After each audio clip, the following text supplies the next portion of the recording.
Et nous sommes de retour au plateau pour la suite de cette émission, la suite et la dernière partie de Regards croisés de ce jour. Nous abordons notre quatrième sujet. Nous parlons à présent du Togo.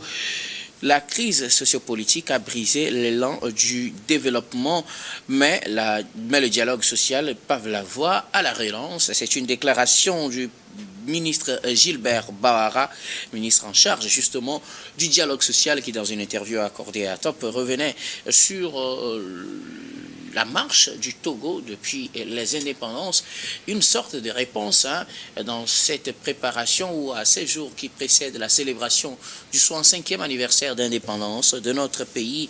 Des partis politiques, ou plus précisément certains ont estimé que le Togo n'a pas vraiment fait de progrès, que le pays n'a pas connu de développement, que 105 ans, on n'est pas où on devrait être. Autant pour le ministre de rappeler que nous avons été freinés par certaines crises, surtout les crises sociopolitiques qu'a connu le Togo, et qu'il faut maintenant opter pour un dialogue social qui pourra paver la voie au développement. Comme pour le quatrième sujet, vous le savez, la parole est à qui veut la prendre en premier pour ces analyses. Je vous laisse donc la parole, chers invités. Samir, ça m'avait commencé. Écoutez Guillaume, nous sommes aujourd'hui le 24 avril 2025. Cela marque effectivement les 20 années de pouvoir de Faure Gnassingbé. Ça fait 20 ans que Faure Gnassingbé est au pouvoir. Et vous savez que dans la foulée, il y a une opposition qui est dynamique au cours de ces dernières semaines. Et aujourd'hui même, il y a une conférence débat qui a été organisée par une partie donc, de l'opposition de la société civile sur les 20 dernières années de gouvernance de Faure Gnassingbé, bilan et perspective. Donc, ils ont abordé les questions de transformation sociale, l'état de droit et les libertés fondamentales, la gouvernance politique. Pourquoi je dis ça? Parce que quand on fait un rapprochement avec l'entretien que le ministre Gilbert Bahara, ministre de la réforme du service public, du travail et puis du dialogue social accordé à vos confrères de l'agence togolaise de presse, quand on lit en filigrane, le ministre Bahara fait l'état de lieu des 20 années de pouvoir de Faure Gnassingbé. Donc, en quelque sorte, non, c'est cette période dont il a été témoin. Il a été un acteur majeur dans la gouvernance au sein de l'appareil de l'État. Donc, ça fait un rapprochement entre ceux qui font une sortie critique et ceux qui font une analyse de la situation. Parce que moi, j'ai parcouru un peu l'entretien qu'a accordé le président Bahara. Et le ministre Bahara, il n'est pas encore président. Peut-être que c'est le prochain président. Je ne sais pas d'où tu les traites. Peut-être que c'est le prochain président de la République. Et donc, il est dans une approche constructive. Donc, il fait une analyse critique. Il dit qu'en réalité, l'objectif, ce n'est pas d'accuser X ou Y, ce n'est pas de porter le tort sur une personne, mais ce qu'ensemble nous puissions tirer des leçons et des enseignements. Et je vais un peu parcourir les différents éléments qu'il a abordés très rapidement. Le premier élément qui a été abordé par le ministre Bahara, il a parlé de démocratie et de développement. Donc l'état de droit, donc démocratie et état de droit, et puis les questions des droits humains et tout ça là. Et donc, il a évoqué la question de la crise politique et ses répercussions sur les plans économiques, donc en termes de rupture brutale. Parce qu'il fut un moment donné où le Togo a subi donc, cette rupture avec la communauté internationale. Il n'y avait plus de la coopération. Ce qui fait que nous avons connu un certain nombre de problèmes dans les différents domaines, notamment les problèmes sociaux qui ont eu un poids lourd. Parce qu'à l'époque, vous savez, nous étions dans une démarche progressive. Nous sortions donc des indépendances, nous étions en train de construire l'état de droit et la démocratie. Nous avons connu un certain nombre de crises politiques. Après, nous avons connu un certain nombre d'événements malheureux qui ont frappé notre pays. Donc, nous étions dans cette sphère-là avant que le président Faure Gnassingbé ne vienne au pouvoir. Et donc, quand il est arrivé au pouvoir, il a hérité, comme on le dit, d'une situation un peu difficile sur le plan économique, sur le plan social, sur le plan de la gouvernance de l'État, mais également dans le domaine donc des droits de l'homme. Et il a parlé également des questions d'apaisement du climat social. Donc le premier défi, c'était donc d'apaiser le climat social qui était détérioré sur le plan politique. Donc dialoguer avec les acteurs politiques, c'est dans ce sens-là que vous avez eu l'APG et toutes ces discussions-là qui ont eu lieu pour essayer Parce qu'en réalité, quand vous avez un régime politique stable, vous avez le temps de penser au développement, vous avez le temps de mettre en place les politiques publiques. Donc, il y avait des grèves générales illimitées qui ont eu lieu. Il fallait réintégrer ces personnes-là. Il y avait les questions de la santé, les questions de l'économie, les questions des salaires impayés, les questions de pensions non payées, les questions de primes de départ à la retraite qui n'étaient plus payées, les recrutements qui ne se faisaient plus non plus. Et puis, il a abordé aussi l'aspect développement social et la relance de l'économie. Donc, il est revenu sur les initiatives qui ont été mises en œuvre par la gouvernance de Faure Gnassingbé pour essayer donc de relancer l'économie, pour faire revenir la coopération internationale. Et donc, les résultats ont été palpables, même si il a reconnu que les attentes sont grandes, les défis sont énormes également, ce qui fait que, il le dit, qu'ils ne sont pas fermés donc aux critiques, parce que souvent les critiques leur permettent donc de réajuster un certain nombre de politiques et tout cela. Et donc, il dit que néanmoins, il y a un certain nombre de résultats dans les domaines de la santé, dans le domaine de l'éducation, dans le domaine de l'agriculture, dans le domaine des infrastructures et tout cela. Et c'est quelque chose de palpable qu'on peut voir véritablement. Il y a un certain nombre d'améliorations, mais même si cela ne répond pas donc aux grandes attentes portées par les Togolais, il est revenu également sur l'intégrité du territoire, c'est-à-dire la sécurité. Depuis un certain moment, nous faisons face donc aux incursions des djihadistes qui viennent donc des pays voisins. Il est revenu sur ça, les efforts déployés pour contrer ces différentes incursions-là, et comment renforcer donc la résilience donc du pays par rapport à ces événements-là. Donc il a essayé de faire le bilan en étant objectif, parce que moi je l'ai suivi, j'ai parcouru un peu l'entretien, et en essayant aussi de mettre en avant les lacunes et les difficultés qu'ils ont rencontrées donc au cours de ces dernières années-là, et en disant clairement qu'en réalité, il y a énormément de défis qu'on doit pouvoir relever. Et pour pouvoir relever le défi,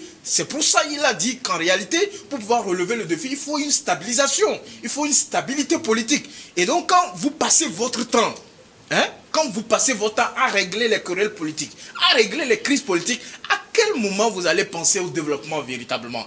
Donc, je pense qu'il ne s'est pas mis dans la peau de quelqu'un qui donne des leçons à l'opposition, ou de quelqu'un qui fait l'éloge donc des efforts réalisés donc par le président de la République, mais il s'est véritablement mis dans une position de critique, d'analyse constructive pour dire qu'en réalité, nous venons de loin, mais nous avons fait des bons quantitatifs et qualitatifs, et il faut le reconnaître qu'on a également progressé, même si les attentes et les défis sont énormes, mais on a fait des attentes, et que c'est grâce à la contribution des uns et des autres, de tous les Togolais, que nous arriverons à relever ces défis-là et à accomplir donc des grandes réalisations dans les différents domaines, notamment le domaine de la santé, le domaine de l'agriculture, le domaine de l'éducation et le domaine de la gouvernance donc de l'État, notamment les questions des droits humains, des libertés fondamentales et tout ce qui va avec. Merci beaucoup à vous, Samir Ourossama. Je ne sais pas qui veut aller à la suite de Samir Ourossama pour réagir à cette sortie du ministre Bahara. Je donne ses honneurs. Non mais Guillaume, vous savez, le ministre Bahara et le gouvernement togolais, ou alors le ministre Bahara et la gouvernance politique au Togo sont, je dirais pas deux entités, mais oui, permettez-le-moi, deux entités à mettre ensemble, parce que qui parle du ministre Bahara n'ira pas loin pour évoquer la politique togolaise. Donc, il sait de quoi il parle lorsqu'il pense que le vent de la démocratie, au lieu de produire de bons fruits pour le Togo, a créé plus de mal que de bien. Je voudrais dire qu'il n'y a pas qu'au Togo que le vent de la démocratie a été mal compris.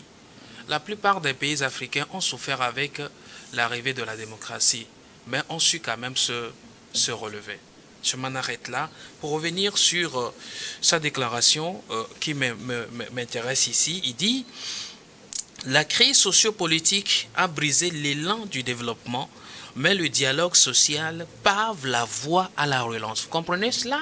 Cela voudrait dire actuellement, il y a un dialogue social qui est organisé et qui est en cours et qui retrace la voie, à moins que je comprenne mal le français, qui redonne la voie à la relance du développement. Alors, cela voudrait dire, de par le passé, tout ce qu'on a vécu comme crise politique. Alors, un pays en mouvement connaîtra forcément des crises politiques. Est-ce pour autant qu'il n'y aura pas de développement? Alors, ça dépend de la taille de la crise.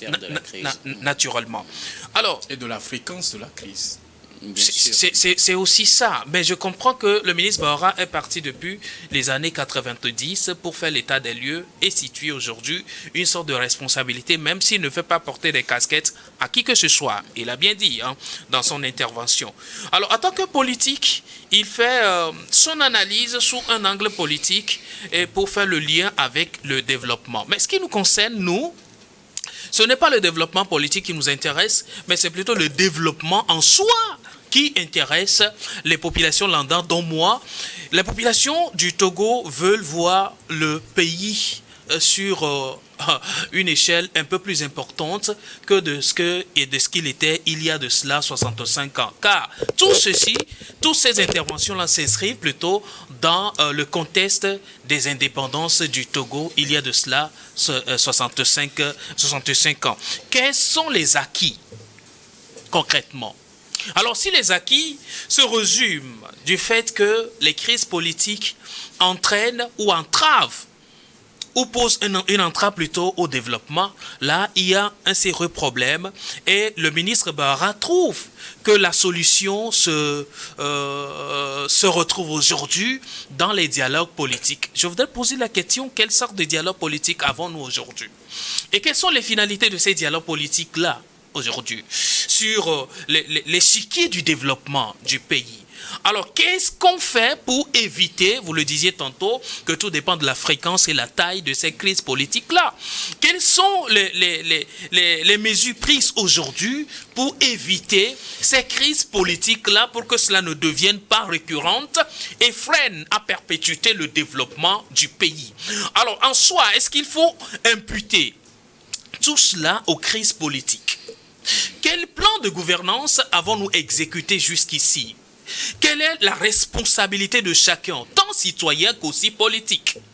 Alors, quels sont les actes qu'on a posés concrètement pour ramener le cœur du peuple togolais à sa patrie, pour véritablement jouer le rôle en tant que citoyen et contribuer aussi de sa part au développement du pays? Je pense qu'il y a des points très importants qui sont là, qu'il y a lieu de voir en face aujourd'hui pour dire chacun a sa responsabilité à jouer en matière de développement de ce pays. Moi qui suis ici en tant que citoyen togolais, j'ai des responsabilités, des pas civiques, des pas en tant que citoyen à poser pour pouvoir permettre le développement de ce pays. Est-ce que je suis vraiment au courant? En tant que politique, aujourd'hui nous sommes en train, pas que nous sommes en train d'aller, mais nous sommes dans une nouvelle république. Cela voudrait dire le développement du pays a eu un sérieux problème depuis la 4e République jusqu'à ce que nous sommes en train de rentrer aujourd'hui, ou alors jusqu'à ce que nous n'entrions aujourd'hui dans une nouvelle République. Quelles sont les garanties encore mises en place pour véritablement entamer le développement dont il est question, pour ne plus parler, pour ne plus faire référence, pour ne plus excuser peut-être le non-développement de notre pays? Moi, ce sont ces points importants-là que je voudrais voir qu'on émette en place pour qu'on amorce véritablement la question du développement et qu'on ne l'évoque plus dans le futur. C'est vrai, il y a eu des crises qui ont concouru à tout ce que nous avons vu jusqu'ici. Parce que lorsqu'on prend le Togo, oui, beaucoup se diraient, on a eu beaucoup d'acquis. Le grand avantage qu'on a aujourd'hui au Togo, et personne ne doit se le refuser, c'est bien l'appel à stabilité. Et ça, on est content, on est sûr de l'avoir. C'est un acquis irréfutable, d'accord. Mais sur le plan du développement, le fond et la forme, il y a un souci. Et à cela, à ce niveau, moi j'ai dit, chacun a un rôle à jouer. Citoyen comme politique, surtout en politique, on a de véritables rôles à jouer pour amener le pays sur un autre échiquier du développement. Car nous sommes aujourd'hui une grande référence dans la sous-région. Et ce qui doit encore nous identifier, c'est qu'on parle d'un développement probant du pays, le Togo. Merci beaucoup à vous, Dieudonné Sewonou. Alors, Kofi Anani, c'est finalement votre tour d'analyser cette déclaration du ministre en charge de la réforme sociale, du dialogue social. Merci, docteur.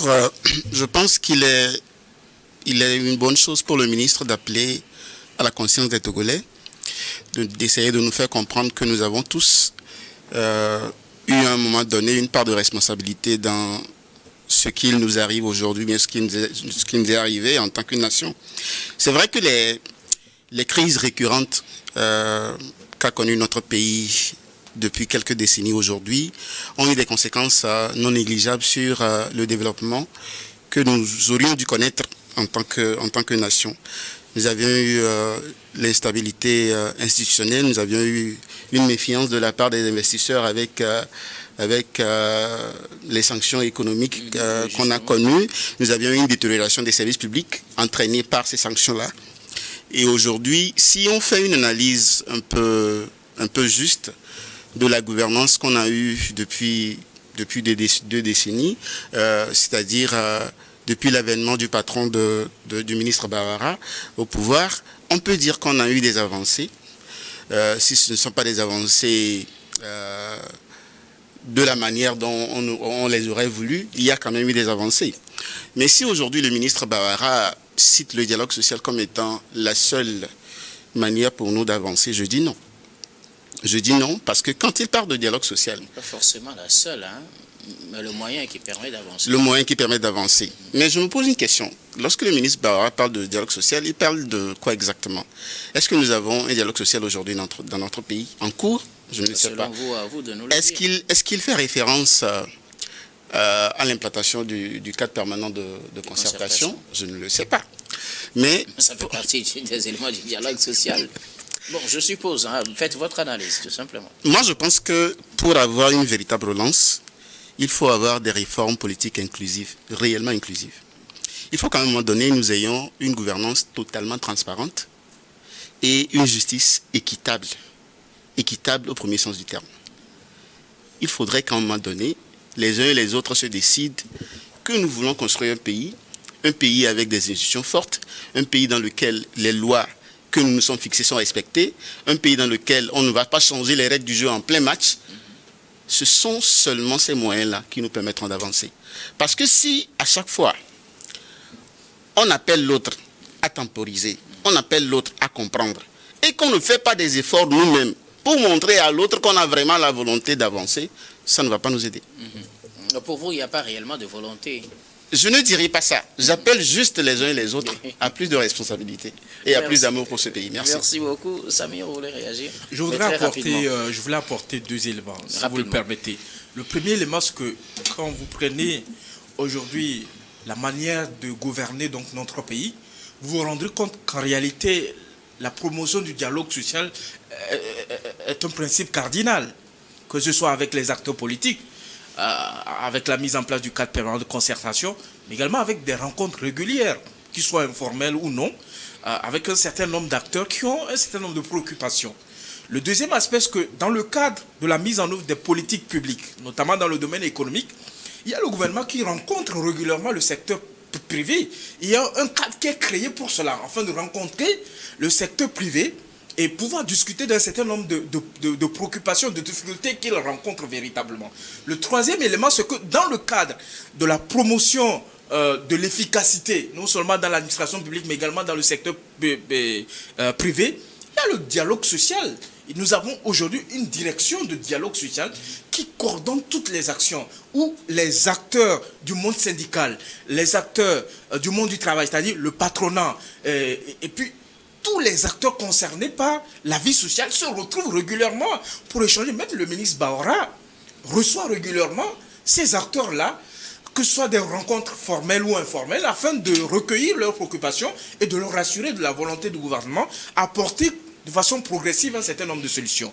Le deuxième élément, c'est que quand nous sommes dans un pays comme le nôtre, et quand vous faites une analyse extensive, vous verrez par exemple l'île Maurice, vous verrez par exemple le Cap-Vert, vous verrez un certain nombre de pays qui sont arrivés à un niveau de vertueuté, c'est-à-dire que des gouvernances vertueuses. Vous arrivez à voir que dans ces pays-là, il y a un développement harmonieux, les infrastructures, le domaine de la santé, le domaine de l'agriculture et tout cela. Et là, c'est pour cela, sur ce point-là, je peux ne pas être d'accord avec le ministre Baora. Parce qu'en réalité, lorsqu'on est gouvernant, c'est pouvoir apporter des solutions aux problèmes des populations. On n'a pas d'excuses à se donner. On peut dire qu'en réalité, par rapport à la mobilisation des ressources, c'est vrai, on peut échelonner un certain nombre de réalisations. Mais en réalité, lorsqu'on a la tête d'un pays, notre seule mission, c'est de pouvoir satisfaire les besoins. C'est notre mission.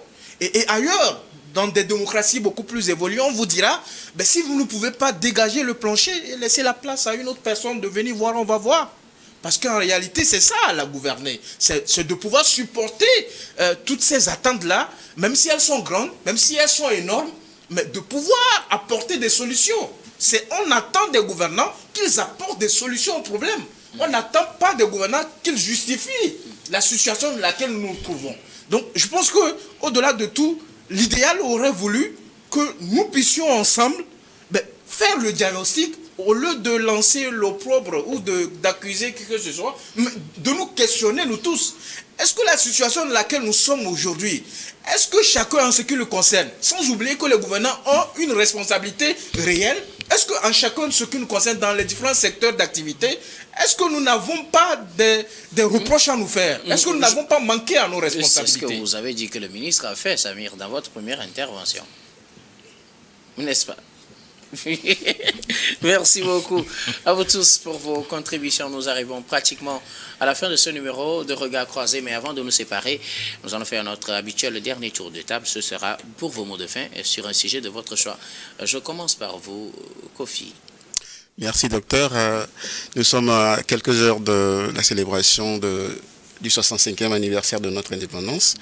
J'aimerais appeler nos concitoyens à plus de responsabilité, à plus d'amour pour notre pays. Et j'aimerais qu'on comprenne que ce pays nous appartient à nous tous. Et si nous devons le construire, ce sera un travail que nous allons faire ensemble. Merci. Merci beaucoup. Kofi Anani, vous êtes entrepreneur et analyste politique. Merci d'être passé sur ce plateau. C'est plutôt moi qui vous remercie. Je donne au nouveau mot de fin. Non, moi, il y a une situation qui me dérange depuis un moment. J'ai comme l'impression que la célébration la commémoration plutôt de l'indépendance de notre cher pays, le Togo, devient de plus en plus une célébration en aparté, une célébration réservée, une célébration, je ne sais pas, d'un camp donné. Je pense que nous devons faire en sorte, à tous les niveaux, que ce soit du camp de l'opposition ou du pouvoir en place, faire en sorte que tous les Togolais soient concernés par ce grand jour de la vie de notre pays, le Togo. La célébration de l'indépendance du Togo ne doit pas être réservée au camp UNIR ou alors au camp UFC ou alors ANC et chacun organise quelque chose dans son coin. Je suis tristement désolé de constater que ces derniers moments, c'est ce à quoi nous sommes en train d'être invités. On ne comprend plus. Mais les 27 avril, on ne sait plus qu'il y a grande chose à part le défilé qu'on observe à la présidence. Le reste, c'est le statu quo total. Redonnons aux Togolais cette joie d'être Togolais. Il y a plusieurs cette activités fierté d'être Togolais. Non, mais écoutez, les activités. Mais dans qu'elles ne sont pas inclusives. Dans la division, c'est ce que moi je veux dire. Des activités qui sont réservées à des groupes d'individus donnés. Non, cette date-là, c'est pour tout le peuple togolais. Faisons en sorte que les Togolais se retrouvent les 27 avril comme de par le passé. Merci beaucoup à vous. Dieudonné Sewonou, vous êtes journaliste et directeur général d'Elior Service. Merci d'être passé sur ce plateau. C'est moi qui vous remercie, docteur. Samir Ourosama, vos mots de fin.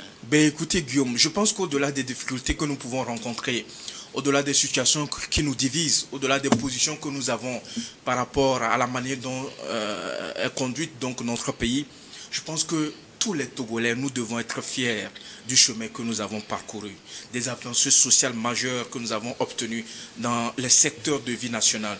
Nous devons à cette occasion redoubler l'engagement patriotique parce que le contexte même nous oblige à la vigilance, à une mobilisation patriotique. Le Togo est uni, le Togo est un, est indivisible. Le Togo appartient à tout le monde. C'est un patrimoine commun. Qu'on le veuille ou non, nous sommes condamnés à cheminer ensemble. La vie commune, la vie nationale que nous avons, nous le ferons ensemble. Il n'y a pas de division. Comme l'a dénoncé Dieudonné Sewonou, ben, on ne sait plus véritablement à quoi nous nous identifions. C'est une question d'identification. Est-ce que nous nous sentons appartenir à la nation togolaise? Est-ce que nous nous sentons appartenir à ce pays, à ce beau pays, le Togo, qui est respecté à travers le monde? Je pense que nous devons nous interroger sur ces questionnements-là et faire en sorte que le Togo puisse être la chose la mieux partagée dans nos familles. Merci beaucoup à vous, Samir Ourosama. Vous êtes juriste et président de l'ICJVE, l'initiative citoyenne des jeunes, la voix des enfants. Merci d'être passé sur ce plateau. Je prends toujours plaisir à être sur votre plateau. Vous savez, il y a un événement qui m'a intrigué la dernière fois, c'est bien cet événement de Donné TV. Vous savez, tous ceux qui s'appellent Dieudonné ont toujours quelque chose de spécial. Ça, c'est une parenthèse. Mais écoutez, comment le comportement des Togolais à travers ce jeu, c'est-à-dire, comment dire, ces jeux lucratifs, vous voyez ce que ça donne? Ça veut dire, le Togolais veut sa référence, il veut encore se retrouver en quelque chose qui l'identifie véritablement à un Togolais. On a cherché, on ne retrouve pas. Regardez ce petit jeu, comment ça a chamboulé, ça a griffonné plutôt la joie en le peuple togolais. Cela voudrait dire, on a soif de quelque chose. Il faut qu'on arrive à se redonner cette joie d'être togolais. Merci beaucoup. À vous, ça fait toujours plus de paroles. Dieu donne sur nous, ce sera facturé. Ça valait la peine. Merci également à toutes les équipes techniques et rédactionnelles qui nous ont aidés à préparer et à présenter cette émission. Merci à Aimé Roland Komlagan, Messi à la réalisation, à tous ceux qui sont avec lui à la diffusion. Merci à Stéphane Kouonou à la caméra et surtout à vous, très chers téléspectateurs, de nous avoir suivis. C'est la fin de ce numéro de Regard Croisé. Je vous retrouve demain avec le même plaisir pour un autre numéro.